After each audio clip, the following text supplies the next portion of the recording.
recovery. Then suddenly, there's movement in the rear window. The driver is still alive. A 34-year-old woman named Young Tran is in the back seat, fighting to stay alive by holding her head above water in a tiny air pocket. The front seat was pretty much underwater, and then there was a little bit of space, maybe like about a foot right at the back window that was not submerged in water. Firefighters try to calm the desperate woman. The water inside the car continues to rise. Young begins to panic. Driver of the vehicle, you can hear us. The fire department is here. We'll be with you soon. Patient, don't panic. Everything is under control. Ron volunteers to ride shotgun on the skid of a chopper and be airlifted to the stranded vehicle. Driver of the vehicle, can you hear us? Do not get out until the fire department gets you out. Veteran pilot Larry Hallis carefully maneuvers the helicopter into position above the churning river. I was amazed. I had seen flash floods before, but this one was pretty substantial.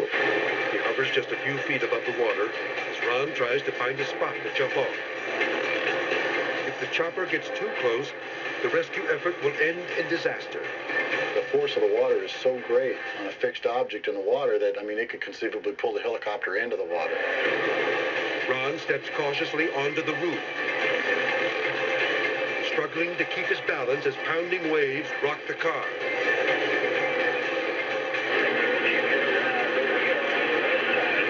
Holding onto the slippery roof, he tries to make contact with Young. She had rolled the window down a little bit, and I touched her hand, told her not to move, and I would be there in a little bit. The frigid water is nearly over her head. With only seconds to spare, Ron smashes the rear window and frees the terrified woman. But they'll have to get off the car quickly. The water is rising and filled with tree trunks and boulders that could sweep them away in an instant.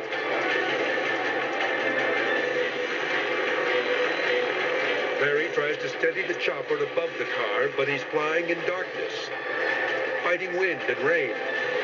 I couldn't see the car, I couldn't see Ron, I couldn't see Mrs. Tran, and I was just praying that I didn't knock him off the car.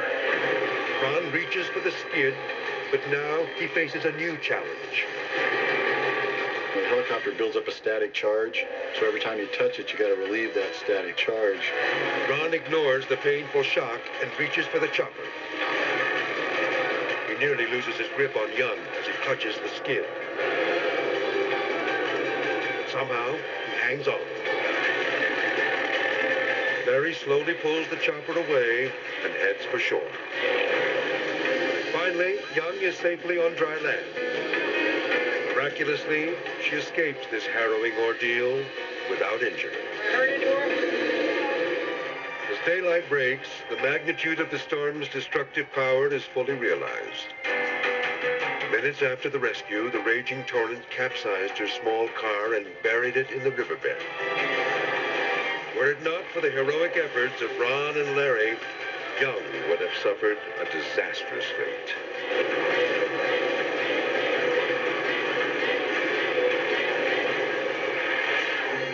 Albert Park, Australia.